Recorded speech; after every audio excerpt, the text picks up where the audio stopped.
Hi guys, Coach G.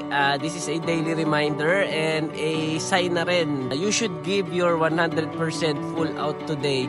Go give your 100% effort sa gagawin mo ngayon. Maybe meron kang gagawin na sales na kailangan mong i-close yung deal. Give your 100% full out. Maybe meron kang kailangan gawing project or deadlines. Give your 100%.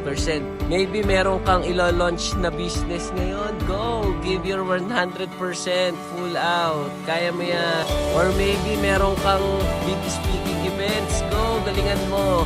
Give your 100% full out. Or maybe meron kang opportunity na alam mo makakatulong sa dreams mo ngayon. Go! Give your 100% full out. And I know na kayang-kaya mo yan. Just give your 100%.